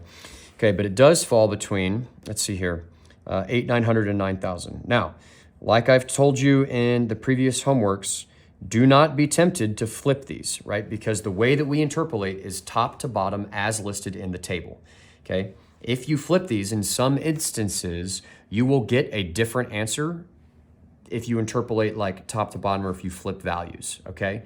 So it's always as listed in the table, interpolate top to bottom. Okay, when we say top to bottom, we mean put the smaller bracket on top instead of on bottom. So what does it take to get from 8970 to 9000? It takes 30 meters. What does it take to get to 8900 to 9100? So that's little bracket over big bracket equals little bracket, right? We're trying to find elevation for 8970, which we don't know, but we do know for 9000 it is 1263.5, and for 8900 it is 1266.7. Okay, so little over big equals little over big. Let's find what our big bracket value is right here. 1266.7 minus 1263.5 gives us 3.2. So little over big equals little over big. Now cross multiply. 3.2 times 30 divided by 100 gives us x equals 0.96. Always express the x to the value listed in the column on the right, which is the nearest tenth. So 0.96 expresses to 1.0, right? Because that 6 turns that 9 into a bingo off. It turns it into a 10, right? And that turning it to a 10 flips that to a 1, and then everything beyond it into a 0. So that's 1.0. So now we need to find where we put this to make this value fall between these two numbers, right? So we're just gonna add it back in. 1263.5 plus 1 gives us 1264.5. 1264.5. Sanity check. Does that fall between 1263.5 and 1266.7? Yes, it does. So that means that 1264.5 is our elevation at range 8970. I express as I extract. So I'm gonna extract it. I'm gonna put it on my safety computation worksheet. So 1264.5 expresses to 1264. All right, and quadrant is the summation of elevation and sight. So 1264 plus 0 gives me a quadrant of 1264. That is a safety T value, so I'm gonna go ahead and circle that. Okay, cool. No doubt. Now I just need to find my drift, right? I need my drift for this range because it's my lowest range, my overall lowest range. I need that to get my least left, right? So let's go ahead and solve that, 8970. So drift at range 8970. So I'm just gonna use the one that I have up here, right? I could look in the table, but I've already done the work, so I don't need to go do it again. So little over big equals, trying to find that bad boy right there. I know my little is always x, and it's always on top, right? Because I always interpolate top to bottom as listed in the table. So range 9000, my drift is left 137.4. I always know its drift is gonna be to the left. And at 8900, it is 141.4. 1.4. Okay, so let's find our big bracket. 141.4 minus 137.4 gives me 4.0. Okay, so little over big equals little over big. So I just need to cross multiply. 4.0 times 30 divided by 100 gives me 1.2 expressed at the x. It's already expressed to the 10th, so I just have to add it back in. So it's 137.4 plus 1.2 gives me 138.6. Sanity check, does that fall between 137.4 and 141.4? Yes, it does. So now that is my drift at range 8970. So that's 138.6. As I extract it from the table, I'm going to express it. 138.6 expresses to left 139. And drift is always to the left. All right, so next let's go to entry range 13450. What data do I need here? That's this diagram range right here of the 13500, right? But my entry range is 13450. I need quadrant, but I don't need drift because I only need drift at my min range, my overall min range and my overall max range, my smallest min range and my largest max range, okay? All right, so, but I do need my elevation at 13450. So let's go ahead and look for that. So elevation at 13450. So elevation at 13450. Elevation at range 13450. Let's go and start setting it up. All right, let's see. Need to turn the page. Okay, looks like we're going to be on page 364. Okay, 13450 is not a listed value, but it is listed between 13400 and 13500. Remember, just record it exactly how it's written in the table. 13500 is on top, 13400 is on bottom. Okay, don't get tempted to swap them. Okay, so a little over big, so it takes 50 to get from 13450 to 13500. It takes 100 to get from 13400 to 13500. So that's a little over big. Little bracket over big bracket. Okay, so let's find our elevation. So at elevation 13500, we have 1049.9. I'm trying to find elevation for 13450. And for 13400, it is 1057.1. Now we find our little bracket, which is always x. Our big bracket, 1057.1 minus 1049.9 gives me 7.2 rather. Little over big equals little over big. Now I cross multiply 7.2 times 50 divided by 100 equals 3.6. Express at the x. It's already expressed to the nearest tenth, okay? So I just leave it 3.6. Let's add it back in. 1049.9 plus 3.6 gives me 1053.5. Sanity check. Does that fall between 1049.9 and 1057.1? Yes, it does. So that means that 1053.5 is our elevation at range 13450. Okay? So as I extract it from the table, I'm going to express it, and then I'm just going to record it down here at this elevation, right? This elevation at entry range 13450. So 1053.5 arterially expresses to 1054, right? Because that 5 rounds this to the nearest even. So 1054, okay? So I have 1054 plus -1 gives me a total quadrant of 1053. It's a safety T value, so I'm going to go ahead and circle it. All right, so now we just need to find our last value here for entry range 14940. So we need, what do we need? We need our elevation, our quadrant, and our drift because it's at our max range, right? So we said that was 14940. Elevation at 14940.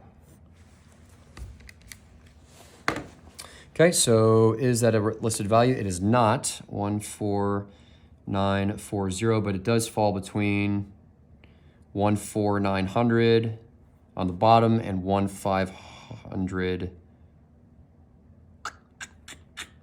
Correction, 15,000 up on top, okay?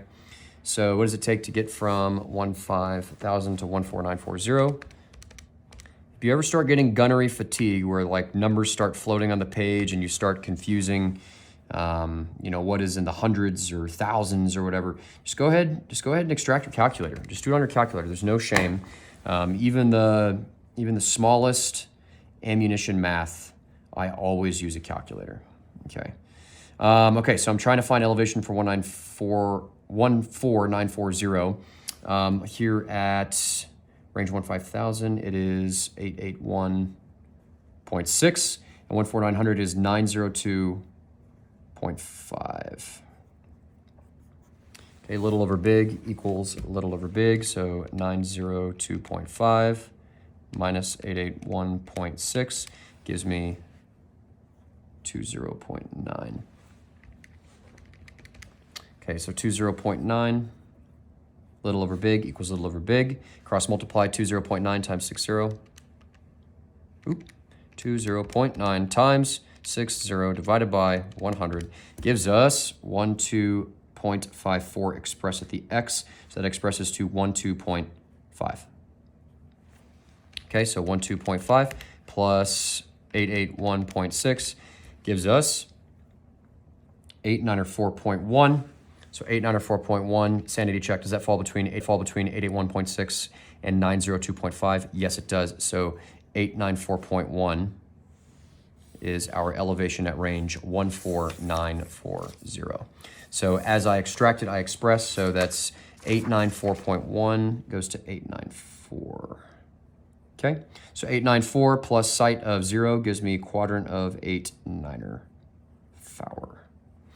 All right, almost done, but I still need drift, right? Drift at that same range. So I need drift at range 14940. Okay, so I'm just gonna use the left side right here because I've already done it. No need to do the work again. 14940 falls between 15,000 and 14900. That is 60 over 100 equals x over something. We're about to find out. At 15,000, our drift is left 37.0. And then at 14900, it is left 38.8. Drift is always to the left. Okay? So let's find our big bracket on that side. So 38.8 minus 37.0 gives us 1.8. Little over big equals little over big. So now I cross multiply. 1.8 times 60 divided by 100 gives me 1.08 expressed at the x to the value listed in the table, which expresses that to 1.1. So 37.0 plus 1.1 gives us 38.1. Sanity check, does that fall between 37.0 and 38.8? Yes, it does. So that means 38.1 is my drift at range 14940. So as I extract it, I express it. So 38.1 expresses to drift left 38 because drift is always to the left. Okay, so left 38. All right, so now that I have that data, I can go ahead and remove this. Okay, let's go ahead and apply our drifts up here to our deflections. Okay, let's go ahead and find those. So starting at the leftmost deflection, right? Always start with the left and work your way right. So go ahead and put your pen or your pencil on deflection 3560. So on deflection 3560, which side is open for business? The left side. There's plenty of room on the left here, right? Plenty of room on the left. So that means least left. So least, so left 38, so least left. Okay, so we have left 38 there. So that is 3560, so Lars. So we're gonna add 38. 3560 plus 38 gives us a left deflection of 35908. Safety T value, so we go ahead and circle it. Okie dokie. Next we have this one here, okay. So go ahead and put our pencil on deflection 3200. Which side is open for business? Left is closed, but right is open. There's plenty of space on the right. Least left, most right. Okay, so most right is left 139. Okay, remembering Lars, left add right subtract because we're talking deflection right now, right? 3200 plus 139 gives us 3339. Circle it because it's a safety T value, okay? And then put our pencil over here in our last deflection, deflection 2860. Which side is open for business? It is to the right, right? There's plenty of space on the right. Okay, so deflection 2860 gets least left most right, left 139. 2860 plus 139 gives us 2, 9er, 9er, 9er. Safety T value, circle it. Cool. All right, so we're almost done.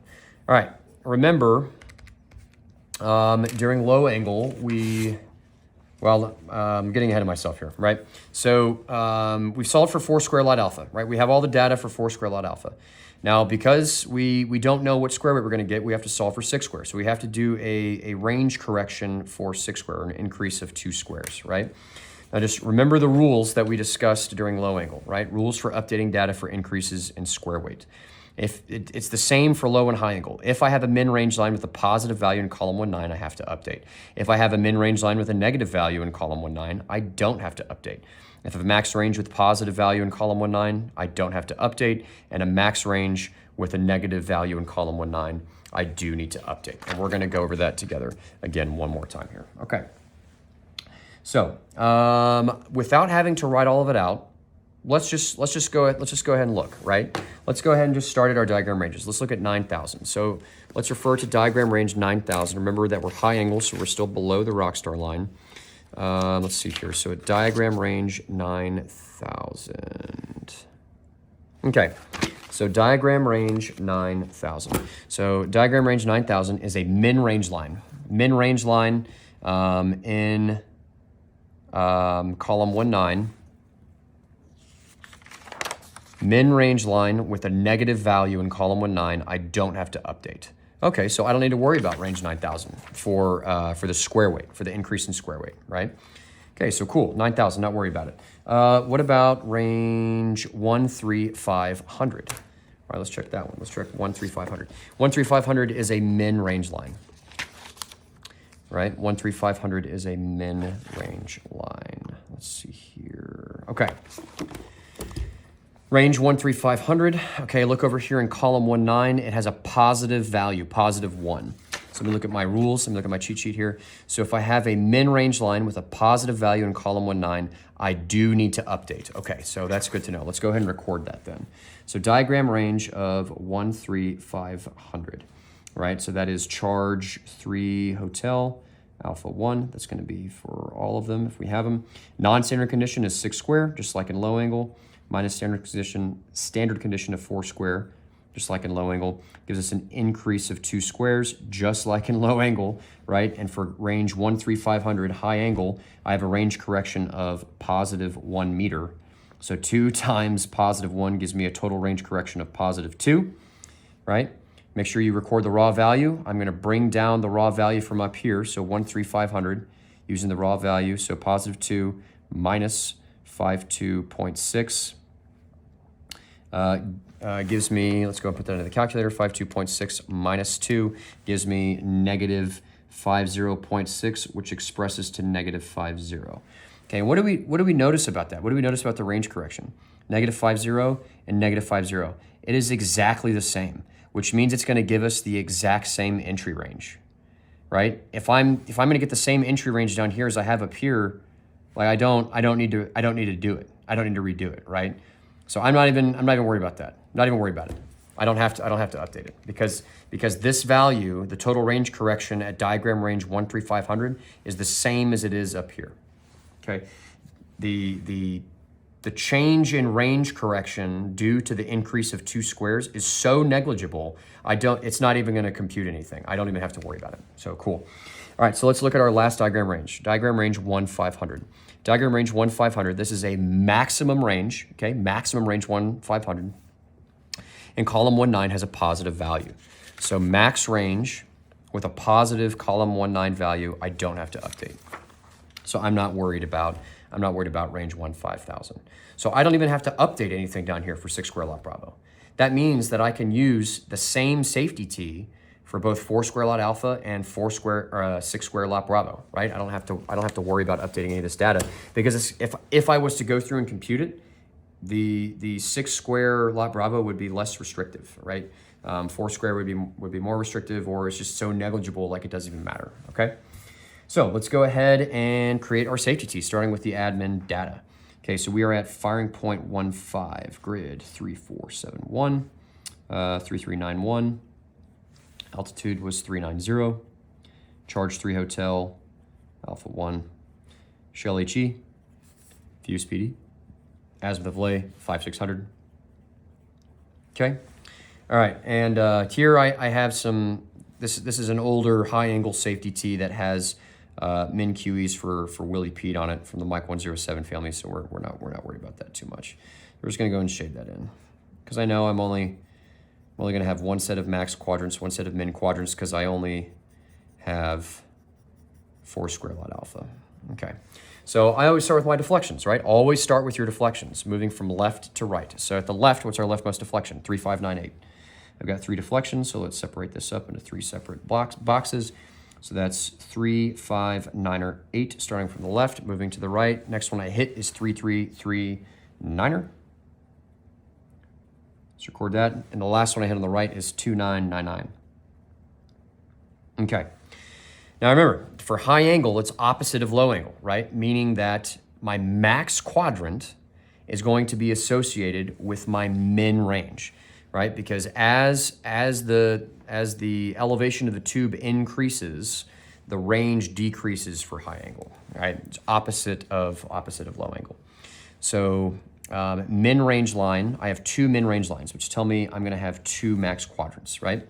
So between deflection 3598 and deflection 3339er, okay, what is the min range line associated with that? It's min diagram range 9000. So min diagram range 9000, what's my quadrant? 1, 2, 6, 4. Let's record that. Which just leaves the quadrant on the right associated with range 13500. So diagram range 13500 has quadrant 1053. Okay. Now that I have that, I only have 1 max range, which means I'm only gonna have 1 min quadrant for high angle, right? Because my minimum quadrant will achieve my maximum range in high angle. Okay, so at diagram range 5000, I have quadrant 894. And there we go. There you have it. That's the high angle portion of homework 2 for safety 1.